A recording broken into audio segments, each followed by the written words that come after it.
Bueno, vamos a seguir con el estudio de Lucas. En realidad no fue Lucas 1 el domingo pasado, sino que fue Lucas Introducción. El Lucas 1 va a ser hoy. ¿Vale? Lo digo para que quede constancia del hecho. Y sin más preámbulos empiezo.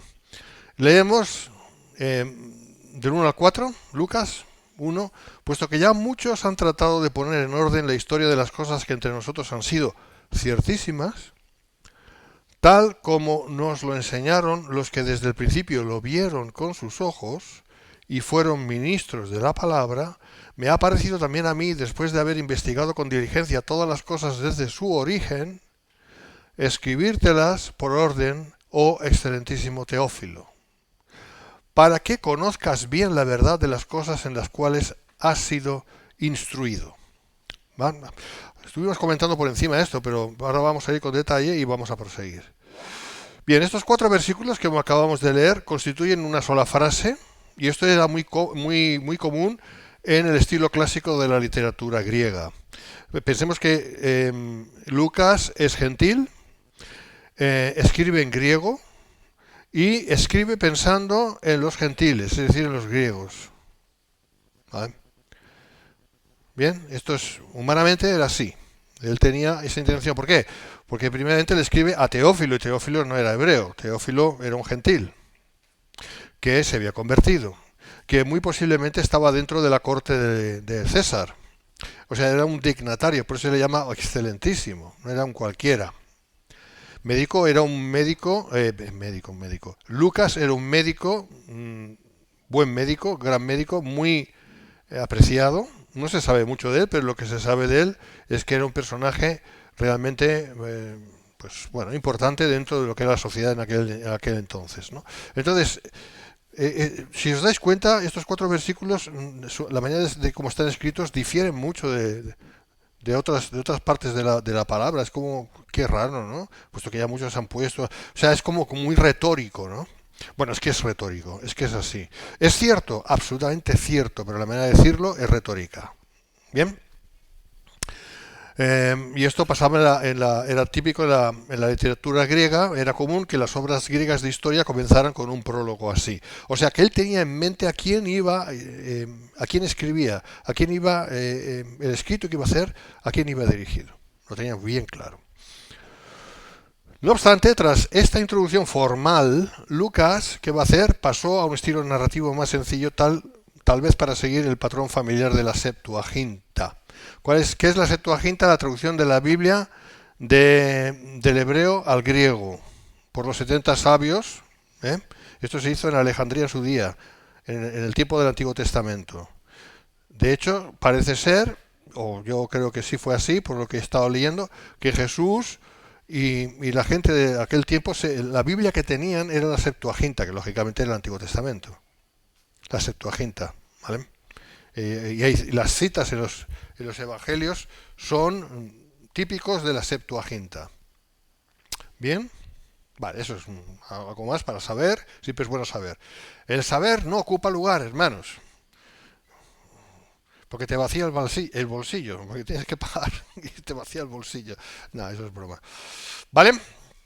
Aunque Lucas escribió la revelación divina directa inspirado por el Espíritu Santo, él reconoció las obras de otros que habían puesto por escrito ciertos acontecimientos de la vida de Cristo. Él mismo lo dice en estos primeros 4 versículos, tal como nos lo enseñaron los que desde el principio lo vieron con sus ojos y fueron ministros de la palabra. O sea, él ya pone por delante que hay gente que ha escrito sobre todo esto. Lo veremos más. Bueno, parte de estas fuentes evidentemente se han perdido, se perdieron ya, entonces, parte de ellas eran oral, o sea, era comunicación oral. Él estuvo con personas como Juan, ahora lo veremos, que le contaron las cosas como ellos vieron las cosas, y él tomó nota porque él estuvo indagando, él estuvo muy preciso en todo lo que tenía que ver con la investigación de los hechos. Como buen médico que era, científico, entonces los médicos eran científicos, es diferente ahora, es diferente la cosa. Él iba a la verdad y iba realmente al detalle de la cuestión, lo máximo que pudiera. y leo esto que me parece interesante. Todas esas fuentes se habían perdido mucho tiempo atrás, a excepción de los evangelios inspirados, lógicamente, puesto que lo más probable es que Mateo y Marcos hayan sido escritos antes que Lucas. Bueno, lo más probable, más probable es que fue así. Se ha sugerido que uno de ellos o ambos se cuenten entre las fuentes usadas por Lucas en su investigación rigurosa. Luego creo que lo veremos, pero un porcentaje elevadísimo del Evangelio de Marcos lo utiliza Lucas. ¿Vale? También se sabe que conocía en persona a muchos testigos oculares de ciertos sucesos de la vida de Cristo. Además, es posible que algunas de sus fuentes fueran testimonios e informes orales, como ya lo he dicho. Aquí está, Marcos, 60% del material contenido en Marcos aparece en Lucas. ¿Vale? Por lo tanto, evidentemente, es prueba, sin lugar a dudas, es prueba de que Marcos escribió antes. ¿Vale? Como Marcos, sabéis que Marcos tampoco fue testigo presencial, pero Pedro sí. Y Marcos era como si hubiera sido hijo de Pedro. Marcos. Entonces, Marcos estuvo recopilando toda la información de parte de Pedro. Es curioso que Es curioso que Pedro no escribió ningún evangelio. Escribió sus epístolas, sus 2 epístolas, pero no escribió ningún evangelio. Es curioso, porque él fue el testigo presencial. Bueno, ya sabemos, claro. Y Marcos no. Y sin embargo, podemos entender de que Pedro lo escribió a través de Marcos. Y Marcos y Lucas utilizó gran parte no todo, pero gran parte, el 60% de la producción de Marcos. Eso nos da seguridad también de que lo que pone ahí es cierto.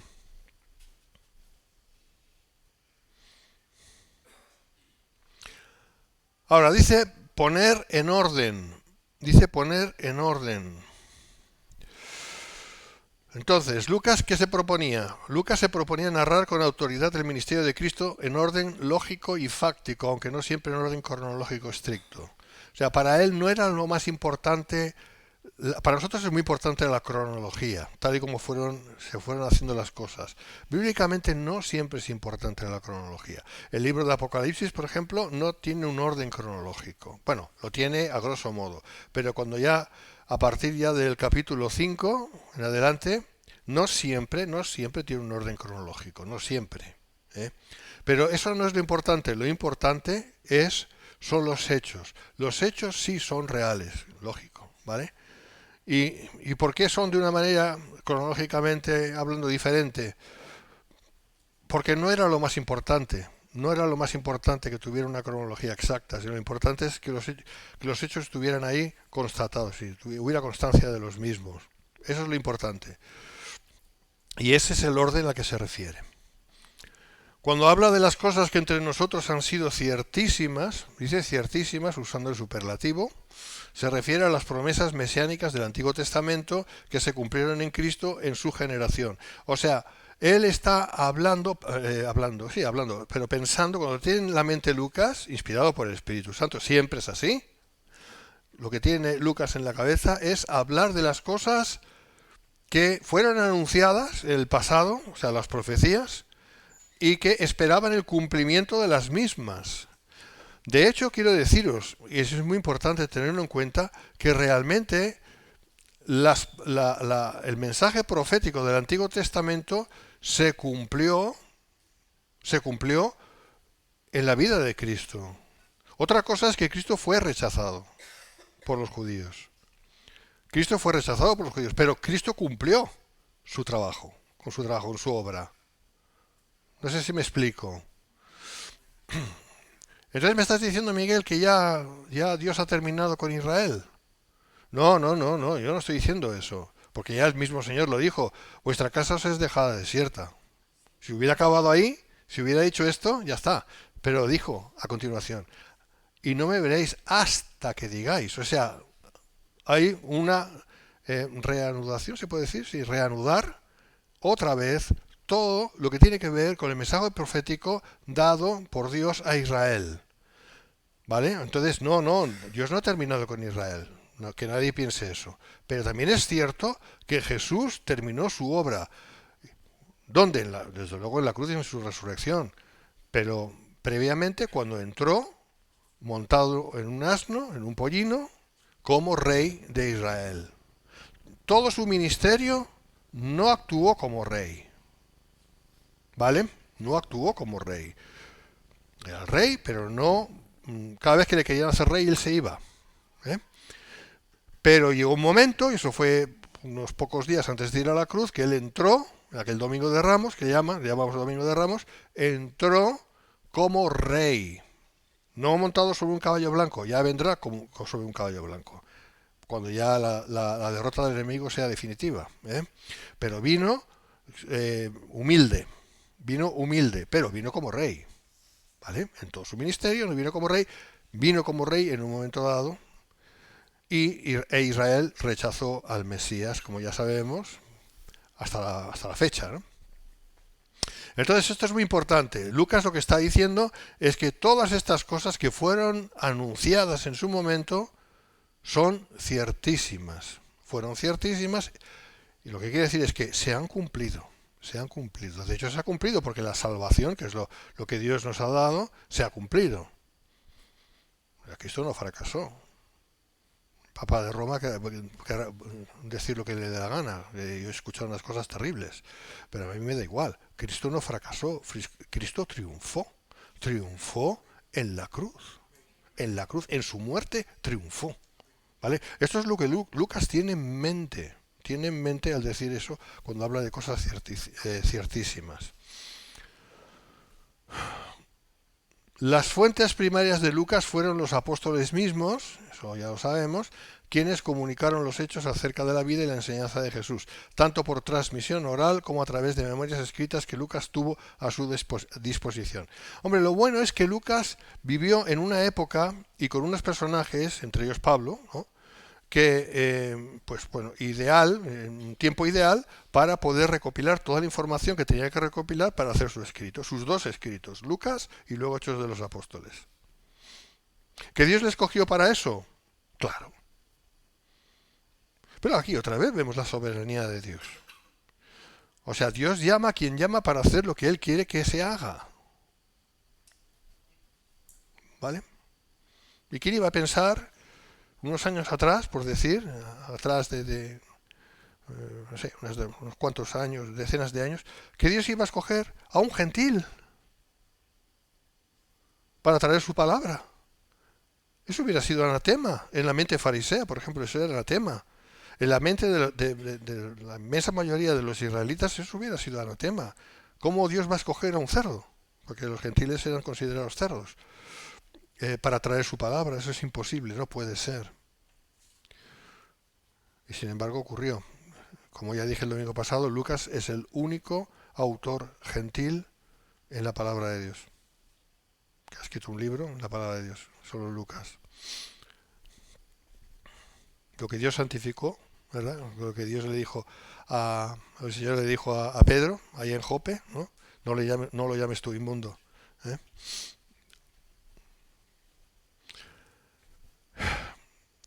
En todo caso, Lucas no afirmó haber sido él mismo un testigo, más bien explicó que se trataba de hechos respaldados por una investigación cuidadosa. Él lo dice bien claro. No dice yo no he sido testigo, no hacía falta que lo dijera porque todo el mundo lo sabe y siempre lo ha sabido. Pero sí apostilla diciendo mi investigación ha sido rigurosa.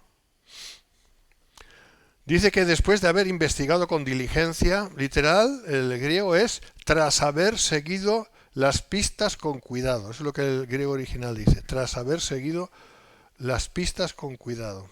Las pistas. O sea que tuvo que ir buscando.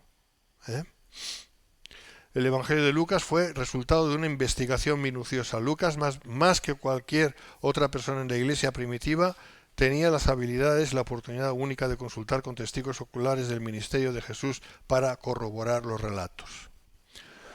Bien.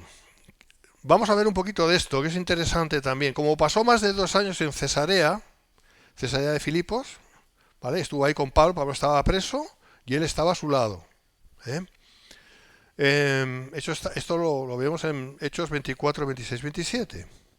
Fíjate si no tenía oportunidad de hablar con Pablo. ¿Y Pablo qué sabía? Bueno, Pablo tenía información de primer orden, había estado en el cielo. Lo vimos el domingo pasado o el anterior, el anterior. Imagínate lo que tenía de información. Pero si hablamos de a nivel humano, pues Pablo conocía a Pedro, ¿verdad?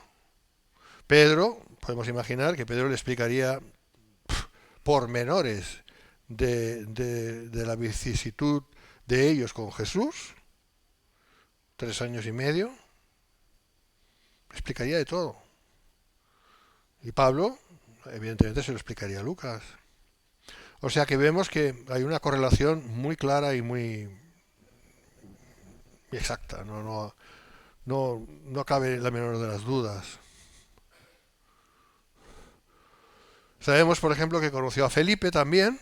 Esto lo vemos en Hechos 21:8. No, Felipe, no nuestro compañero de armas aquí, no, porque aunque se llame igual, pero Felipe aquel, que tenía unas hijas que eran profetisas, ¿verdad? Felipe aquel que era evangelista, que el Espíritu le sacó de donde estaba después de haber bautizado al enviado de Candace, de la reina Candace, y el etíope, y en fin, Felipe era una persona muy usada, ¿no? Bueno, pues conoció a Felipe, quien se convirtió sin duda alguna en una de sus fuentes fidedignas también. En sus viajes también pudo haber sostenido encuentros prolongados con el apóstol Juan. Teniendo en cuenta que Juan vivió muchísimo tiempo, ¿no?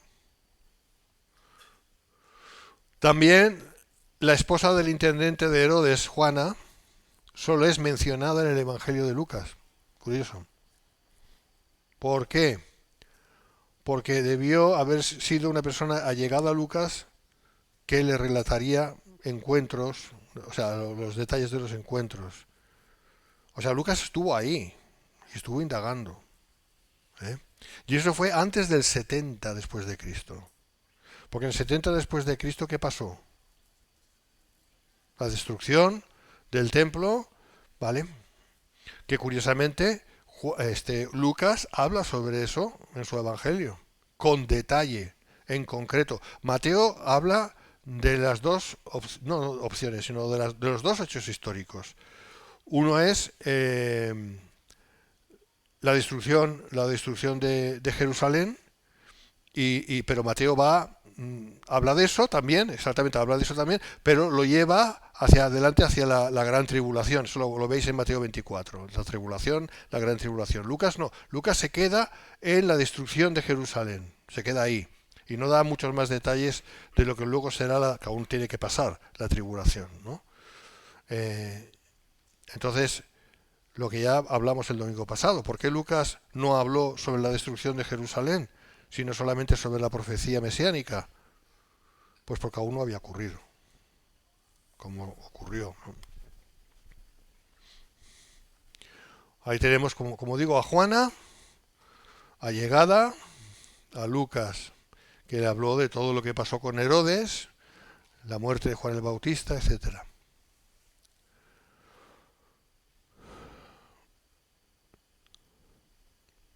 Todo esto está bien, humanamente, él se enteró de muchas cosas, pero lo más importante aquí, lo que tenemos que tener en cuenta, es que él tuvo acceso a la revelación divina, ¿vale? Esto es lo más importante. No sabemos, puede haber sido así o no, si un ángel se le apareció y le contó cosas, le explicó, o Dios envió a alguien especial, no sabemos, podía haber pasado. Como fuera, ¿qué pasó? Pues podemos llegar hasta donde podemos llegar, ¿no? Tal y como he explicado hasta ahora. Pero lo más importante no es eso. Lo más importante es que Lucas fue escogido por Dios para hacer lo que hizo. Y Dios le dio todo lo indispensable y necesario para que así fuera. Eso es lo importante.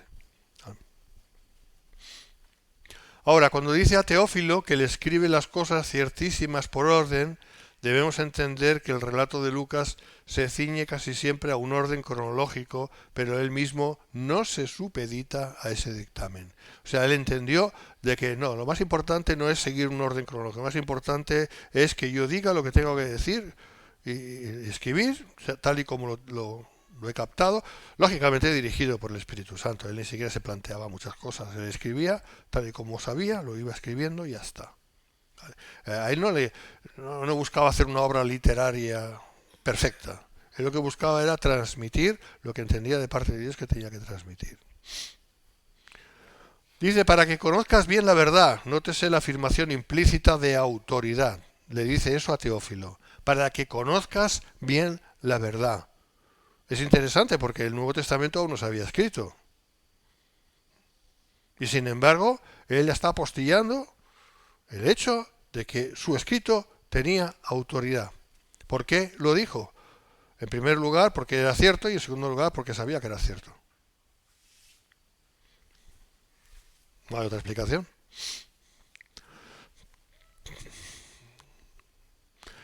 Él sabía también que lo que a él había recibido de parte de los apóstoles que eran testigos era de primera magnitud en cuanto a fiabilidad, por encima de otras aseveraciones de otras personas que le pudieran haber transmitido oralmente lo que fuera o por escrito, escritos que seguramente él leyó y que se perdieron, porque hubo muchos escritos, pero que no eran en sí mismos inspirados, si no se hubieran perdido. ¿Vale? Que podía haber habido verdad en ellos, sin duda, pero no eran inspirados. Ya está. Y lo que ha llegado, hermanos, es lo que es inspirado. Y esa es nuestra tranquilidad. Lo que tenemos en las manos es lo que es inspirado. Mucho se ha escrito, mucho se ha dicho, muchas de las cosas que se habrán dicho, se habrán escrito, muchísimas, eran ciertas, otras eran casi sí, casi no, otras a lo mejor exageradas, otras fuera de contexto, otras me parece que, ¿sabes? Otras sí, muy conforme a la verdad. Hay muchos escritos. Muy bien, pero Dios es quien dirige la orquesta, hermanos. ¿Amén? Y como una orquesta podemos imaginar pues muchos instrumentos, pues eso es una orquesta, y algunos instrumentos pues desafinados, ¿no? Y el director de la orquesta, me imagino que yo no he sido nunca, pero bueno, un poquito, pero no de la orquesta, lo que hacen es decir, usted está desafinado, o sea, afina su instrumento, se va, ¿eh? No, es que no, pues retírese, y usted también retírese, porque todo funciona muy así, ¿no? Muy claro, porque tiene que sonar bien, no puede sonar de cualquier manera. Entonces, al final, el director inspirado, que es Dios, tiene una orquesta bien afinada, que funciona bien y toca muy bien. Y este es el mensaje, ¿vale? Valga el ejemplo esta metáfora para entender lo que estoy diciendo. Lo que tenemos es lo que vale. Teófilo había sido educado en la tradición apostólica, seguramente a los pies del apóstol Pablo ahí en Roma. Sin embargo, lo que garantizaba con un sello la certeza y la veracidad de lo que había oído era la palabra de Dios escrita en este evangelio. Por eso, Lucas le dice a Teófilo, lo que te escribo es la verdad. Tú has escuchado mucho, está muy bien, pero yo te escribo la verdad. Estos son los hechos que ocurrieron. Estos, que ocurrieron más hechos, claro, pero estos que te escribo son ciertos. ¿Vale?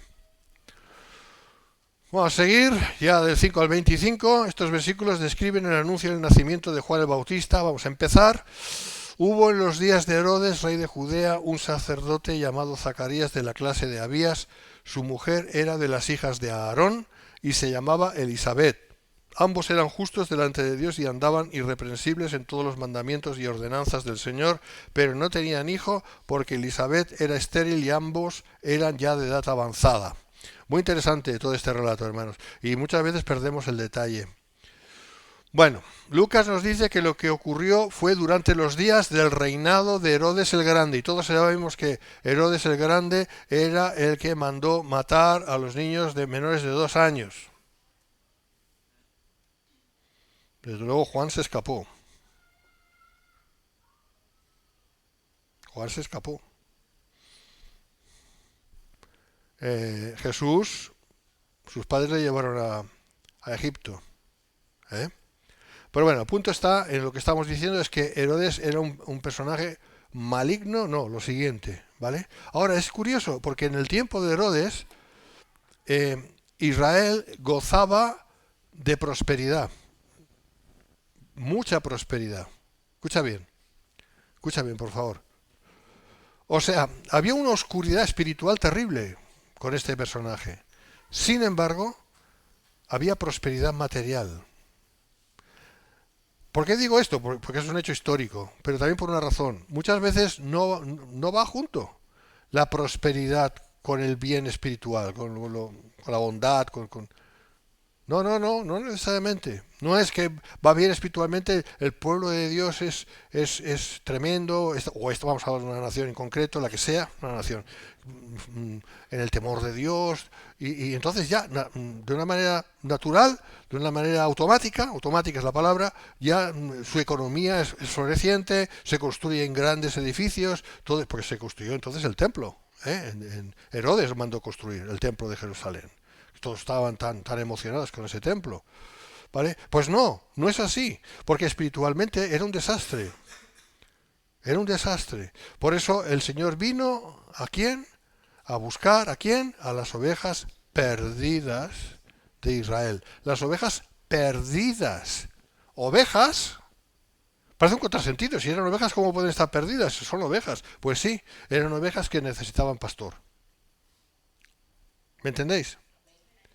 Entonces esos fueron los tiempos, por eso Dios envía a Juan el Bautista como un nuevo Elías, veremos sobre eso, a levantar la liebre, por decirlo así, en términos de cacería, en términos de caza, levantar la liebre, o sea, a preparar el terreno para que luego cuando el Señor pudiera ministrar como lo hizo.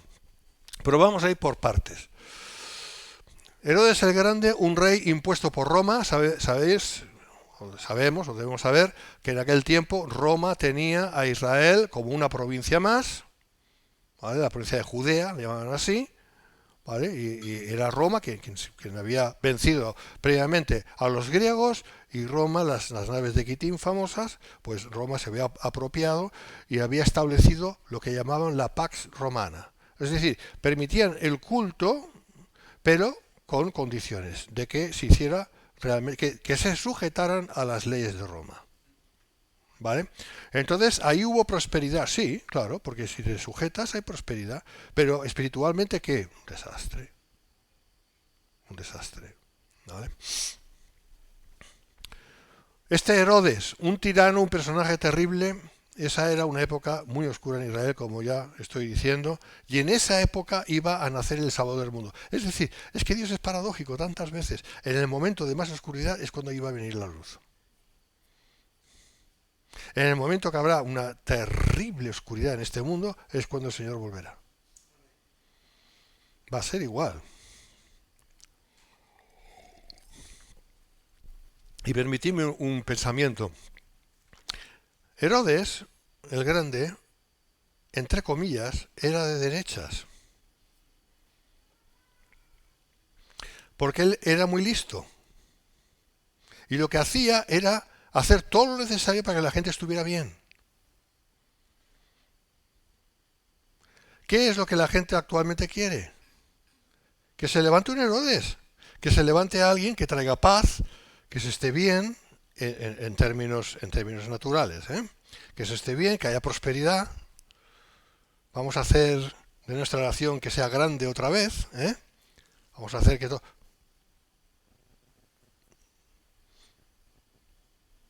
Así que es interesante, porque eso ya nos lleva a otro tema y no quiero entrar ahí. Pero no todo es oro lo que reluce, ¿vale? Solo quiero decir eso. Y tenemos que ser muy sabios, muy entendidos.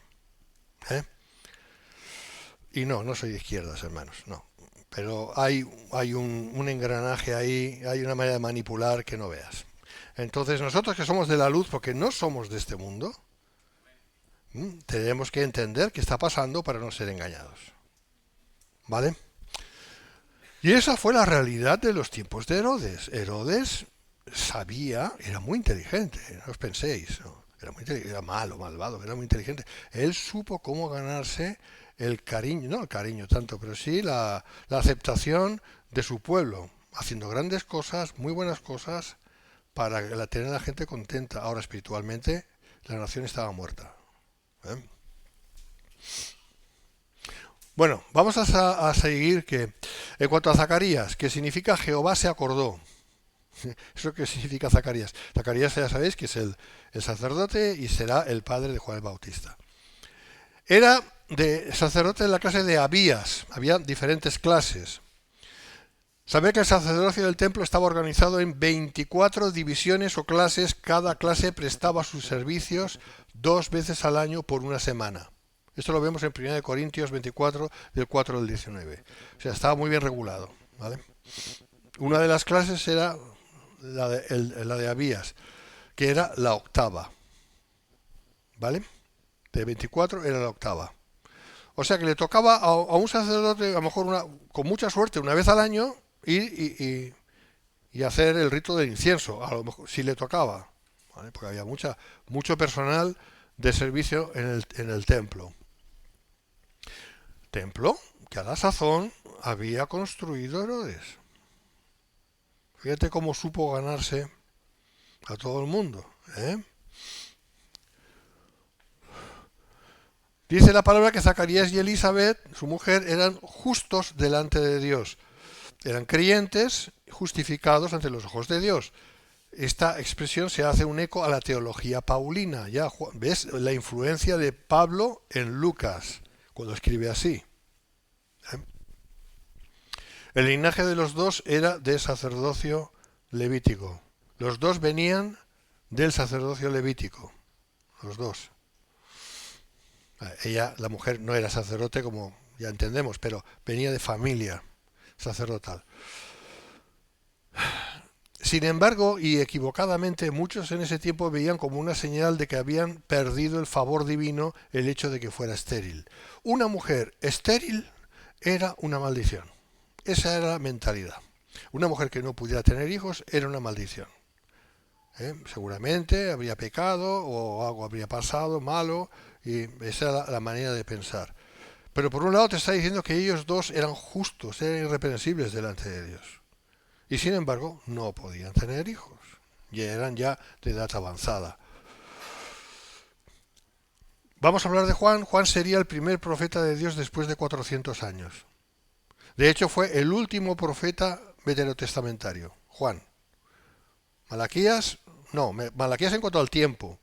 Luego vino el tiempo, un impasse, que le llaman el tiempo intertestamentario, silencio de Dios, ¿vale? Que son unos 400 años, desde Malaquías hasta Juan el Bautista. Juan el Bautista, el primero y último, primero en cuanto al tiempo, ya de entrada en el Evangelio, en el Nuevo Testamento, y el último de los apóstoles del Antiguo Testamento. Esto es muy importante tenerlo en cuenta también, porque la labor de Juan fue típica de los profetas del Antiguo Testamento. Típica. Bueno, mucho más que eso, pero bueno, de eso de entrada. Aconteció que ejerciendo Zacarías el sacerdocio delante de Dios según el orden de su clase, conforme a la costumbre del sacerdocio, le tocó en suerte ofrecer el incienso, le tocó en suerte, interesante esto, ofrecer el incienso entrando en el santuario del Señor, y toda la multitud del pueblo estaba afuera orando a la hora del incienso. La cosa es que él entró dentro, él no podía entrar nadie más, el incienso se quemaba entre el santo y el santísimo. Ahí estaba el incienso, que tenía que estar siempre ardiendo, es símbolo de adoración a Dios, y la gente no lo veía. Y la gente ahí esperando, orando, pero esperando, bueno, a ver si va a salir para darnos la bendición, que ahora veremos acerca de la bendición, que es muy interesante. Estos eran los hechos. Entonces, le correspondía a su clase, que era la clase de Abías, cumplir uno de sus dos relevos anuales, y le tocó en suerte ofrecer el incienso, un honor supremo, ¿vale? Entonces él, no es que, bueno, va, Zacarías, tú ves, no, es que hacían suertes, echaban suertes, ¿vale? Para que, y la suerte revelaba quién iba a ser el que iba a hacer lo que tenía que hacer. Y si alguien se escandaliza aquí, pues no. Proverbios 16:33, la suerte se echa en el regazo, mas de Jehová es la decisión de ella. En el Antiguo Testamento eso era así, se echaba suertes. Se supone que ahora es el Espíritu Santo el que guía. Y nosotros no echamos suertes, pero siempre fue así en aquella época.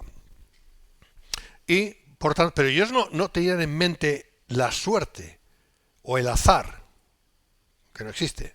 Ellos tenían en mente que Dios iba a utilizar ese método para comunicar lo que él quería hacer, ¿vale? No fue el azar, fue la mano de Dios, soberanía de Dios. Ahora, debido a la gran cantidad de sacerdotes disponibles, ellos en su gran mayoría nunca serían elegidos para cumplir un deber tan destacado y a ninguno se le permitía prestar este servicio más de una vez. O sea, una vez en la vida, como mucho. ¿eh? Es indudable que Zacarías consideró este como un momento culminante en toda una vida dedicada al servicio sacerdotal. O sea, para él era eso, Dios mío, me has escogido así, me has escogido para esto que es tan importante, para esto que es crucial, para esto que es un honor inmenso. Gracias, Señor, no merezco esto. Y lo decía de corazón, no merezco esto. Ahora, él no podía ni presumir ni pensar que al hacer eso se le iba a aparecer ahí el ángel Gabriel. ¿Cómo ocurrió? Ahora tú imagínate qué experiencia, ¿eh?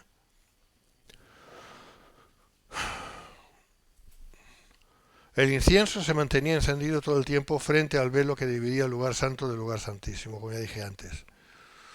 Entonces, a solas el sacerdote ofrecía el incienso cada mañana y cada tarde, mientras el resto de los sacerdotes y adoradores permanecían afuera en oración penitente.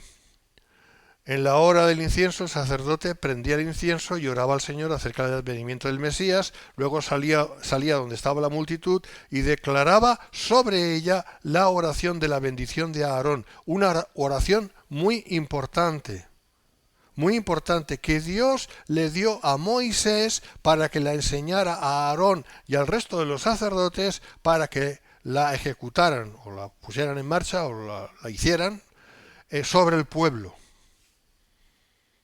Se llama la oración sacerdotal, que dice así: Jehová te bendiga y te guarde.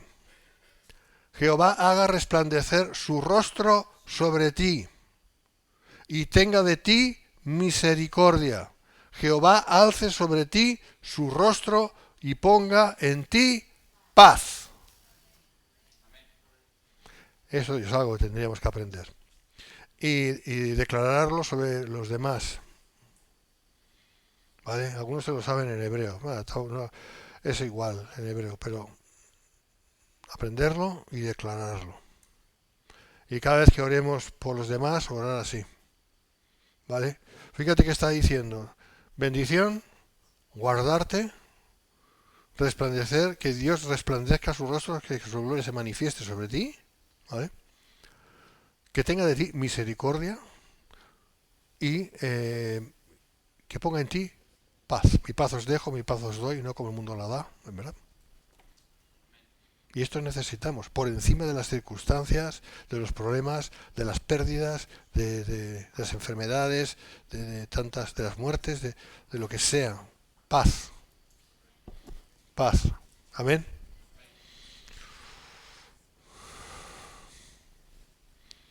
Bien, pues el pueblo esperaba que eso ocurriera. Bueno, pues ahora saldrá Zacarías, después de haber quemado el incienso, saldrá y recitará la oración sobre nuestras cabezas. Pues no salía Zacarías, no salía.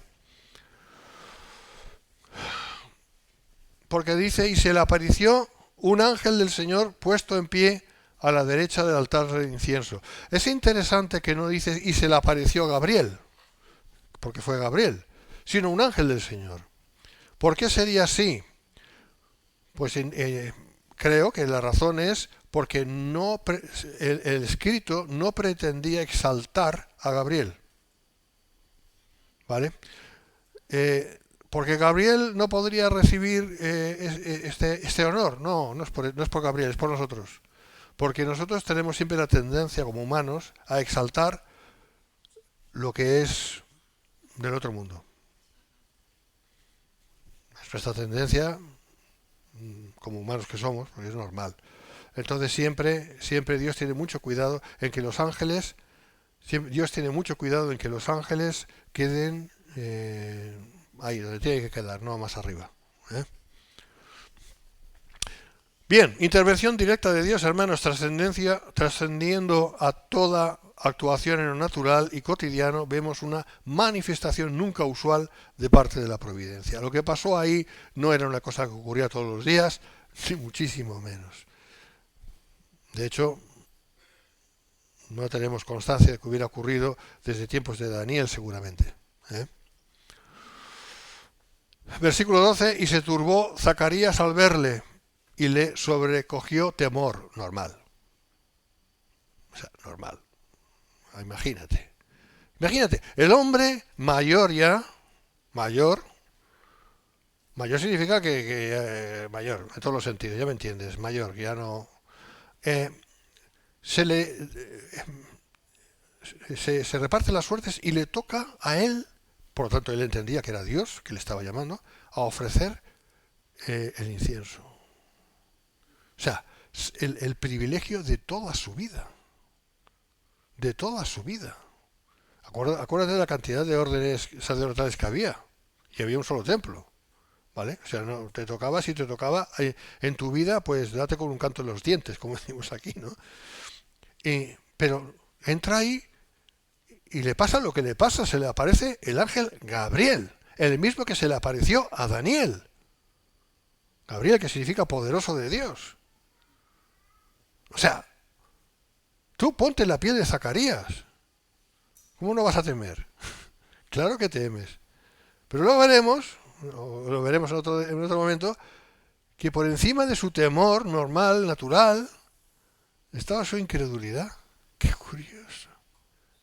No creía lo que el ángel le decía. Y por eso se quedó mudo. No lo vamos a ver hoy. Pero es que el ser humano es así. Somos la pena. O sea, por un lado a lo mejor podemos ser súper... Dios nos llama a esto. Y luego, ¿cómo respondemos? Pues como respondió él. ¿Y cómo sabré que esto es verdad? Y así respondió.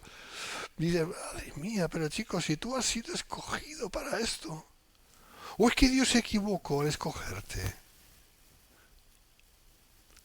Y tenía que haber escogido a alguien con más fe. No, Dios no se equivoca. Entonces, ¿cuál es la conclusión? Que Dios escoge a quien quiere. Que no tiene que ser Superman. Ya me entiendes, ¿no? No es nadie especial.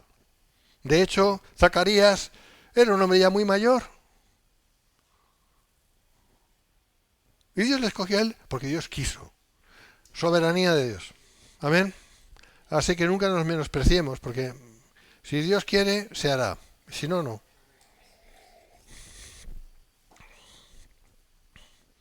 Entonces, vemos acerca del temor, reacción normal, de hecho apropiada.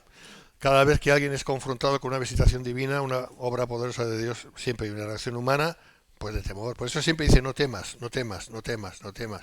El ángel a Manoa, el padre de Sansón, no temas. El no temas siempre va por delante. ¿Por qué? Porque la gente teme, es que es normal. Es que no todos los días estamos viendo ángeles. Oye, mira, sí ha venido.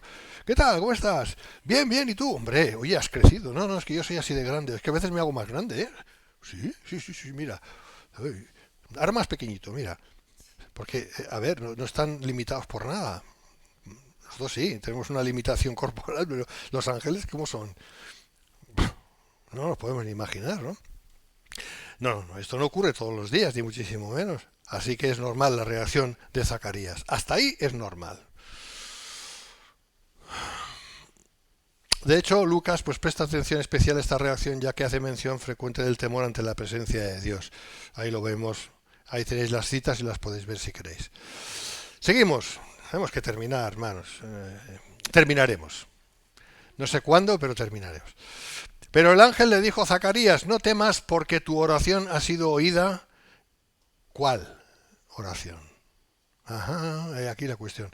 Y tu mujer Elizabeth te dará a luz un hijo, llamarás su nombre Juan, y tendrás gozo y alegría, y muchos se regocijarán de su nacimiento. Impresionante. Lo primero que hace el ángel es preocuparse por el estado emocional de Zacarías cuando le dice que no temiera.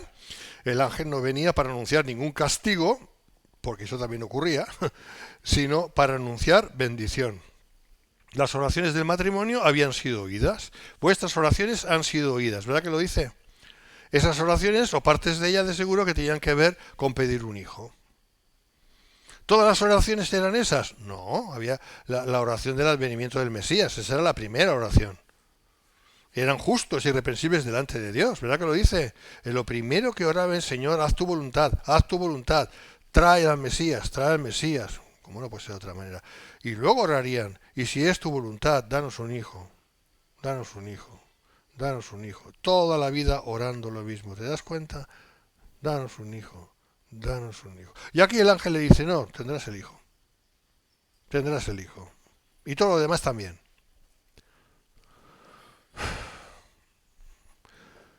Por eso digo que nótese que a pesar de haber estado orando siempre, esas oraciones no iban a ser contestadas sino en un momento dado. En el peor de los momentos naturalmente hablando, cuando ya físicamente no podían, pero en el mejor momento espiritualmente hablando, cuando toda la gloria iba a ser solo para el Señor realizando un milagro. Y ahí nos podemos acordar, lo típico, Abraham y Sara. Es lo mismo. Siempre, no siempre, pero la mayoría tampoco, no sé, pero tantas veces Dios obra milagros cuando humanamente es imposible que algo ocurra. Por eso son milagros. Claro, si no, no serían milagros.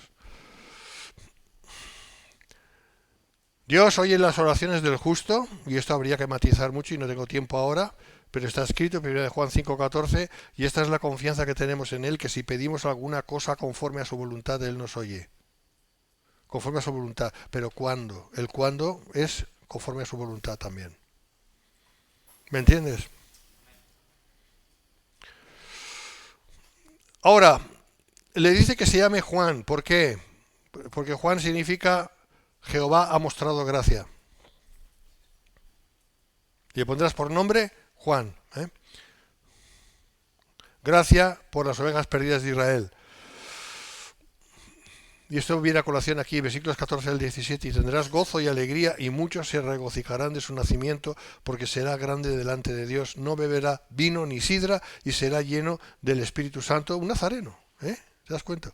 Aún desde el vientre de su madre, y hará que muchos de los hijos de Israel se conviertan al Señor Dios de ellos, e irá delante de él con el espíritu y el poder de Elías. Y muchos pensaron, pero es que, vamos a ver, Juan no hizo ningún milagro, Elías sí. Es que no está hablando de ese tipo de poder, es otra cosa.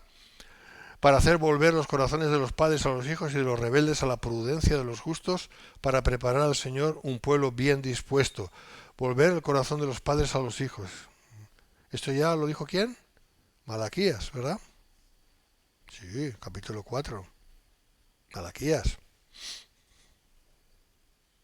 El gozo y la alegría. ¿Por qué hablaría de gozo y la alegría? Son las marcas distintivas del reino mesiánico. Gozo y alegría. ¿Hay gozo y alegría verdaderas en este mundo actualmente? No. No.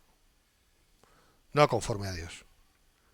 Pero cuando venga el Señor, establecerá su reino y habrá verdaderos gozo y alegría. El tema del gozo es recurrente en el Evangelio de Lucas. Habla mucho sobre el gozo. Y muchos se regocijarán de su nacimiento. La bendición de tener un hijo cuando ya era físicamente imposible no iba a ser solamente para ellos, había un propósito ulterior. Muchos en Israel iban a gozarse por lo que ese niño, siendo ya un hombre, iba a hacer. Y sin embargo, ¿cómo acabó Juan? Le cortaron la cabeza. ¿Pero él hizo la obra de Dios? Sí. ¿A Pablo?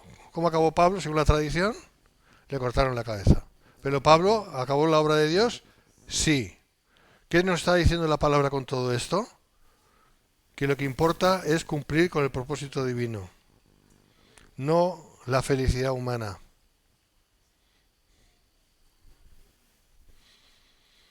No beberá vino ni sidra, ese era un elemento esencial del voto nazareo, y es probable que Zacarías lo hubiera entendido así también.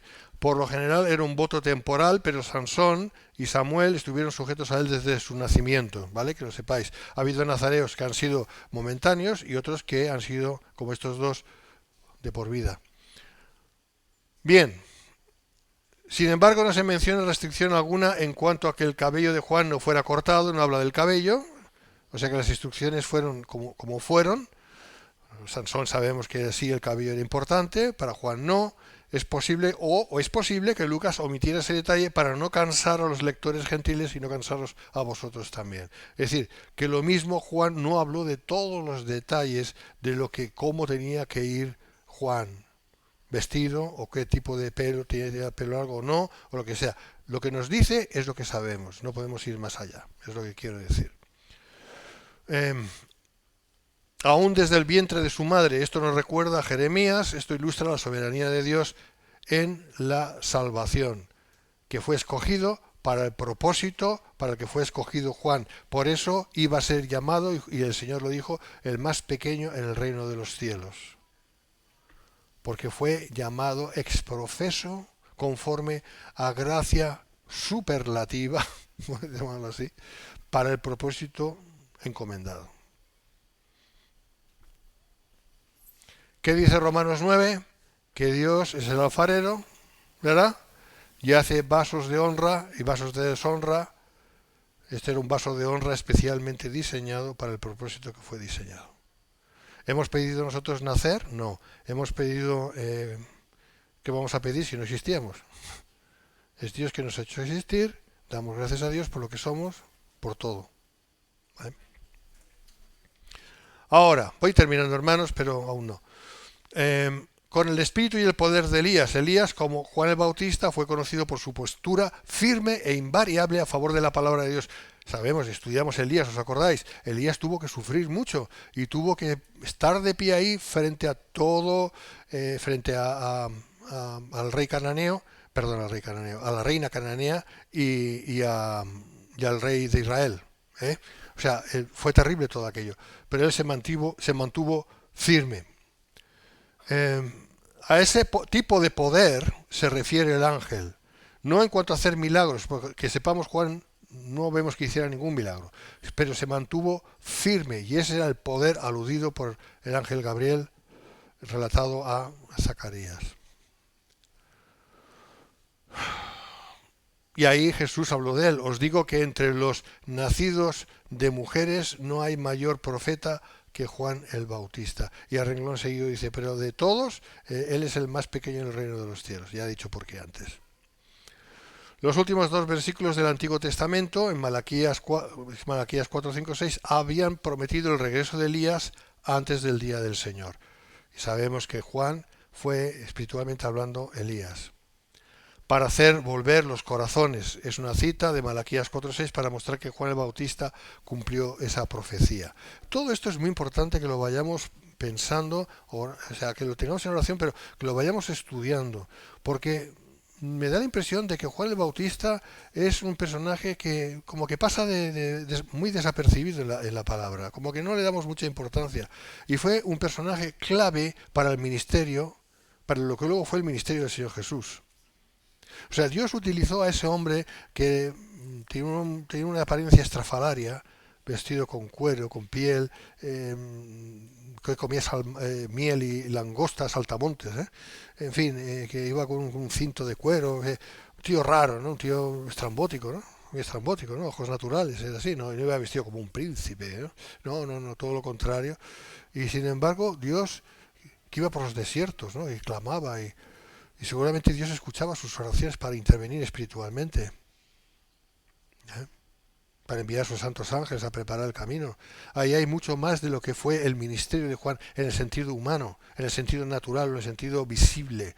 Ahí hay un ministerio oculto, hay un ministerio espiritual que fijo que ocurrió, que es más importante que el ministerio que se ve, que es el ministerio de la obra del Espíritu Santo, de los santos ángeles de Dios enviados por legiones a la tierra para ir preparando el camino para que el Señor naciera, como ya nació, y luego ministrara. ¿Qué hubiera pasado si Juan el Bautista no hubiera estado ahí? Que no hubiera sido lo mismo. No hubiera sido lo mismo. Claro, Dios todo lo puede, pero Dios escogió levantar un hombre que era imposible que hubiera nacido, porque sus padres eran estériles. Matrimonio era estéril, quiero decir. Es imposible que hubiera nacido. Este hombre no tenía que haber nacido. Físicamente es imposible. Pero ocurrió porque Dios todo lo puede y que fue usado como fue usado mucho más de lo que nosotros podemos imaginar, mucho más de lo que está relatado. Cuando él llamaba, ya veremos en su momento, cuando él llamaba a la gente para ser bautizada, ¿por qué venían? Porque venían los fariseos a ser bautizados.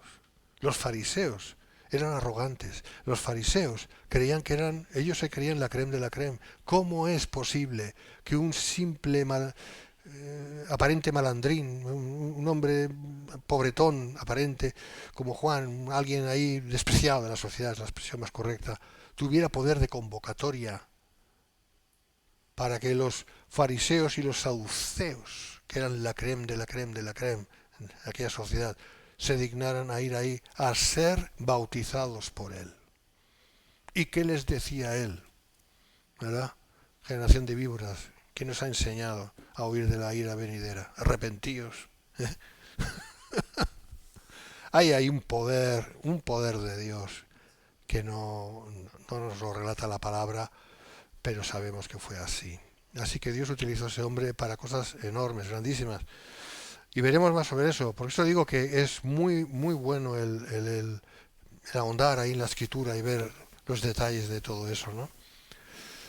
Y luego, como dije antes, ¿no? Acabó como acabó, físicamente. Cosa que diríamos, pero es que esto no es un final feliz. ¿Pero cómo puede acabar así? Que le corten la cabeza y ya está. Un simple soldado va y le corta la cabeza. Lo había sido apresado. ¿Cómo es posible? ¿Cómo es posible? Es que las cosas de Dios no son como nosotros valoramos las cosas. No son. No son. Y eso también lo quiero decir a los más jóvenes. No penséis en términos de la gente del mundo. No penséis en los términos de esta sociedad. Las cosas de Dios son poderosas, muy poderosas, y no se pueden entender siempre con esta cabecita nuestra. No se pueden entender. Se han de creer y se han de recibir por fe. Y os quiero decir, no creáis lo que la gente que no tiene a Cristo dicen. No lo creáis porque es mentira. Es mentira. Creedle a la verdad. Y la verdad tantas veces es imposible de entenderse con nuestra mente que es limitada. Y la única manera de recibir esa verdad es creyéndola. Y Jesús dijo, yo soy la verdad. Amén. Dios os bendiga. Vamos a ponernos de pie.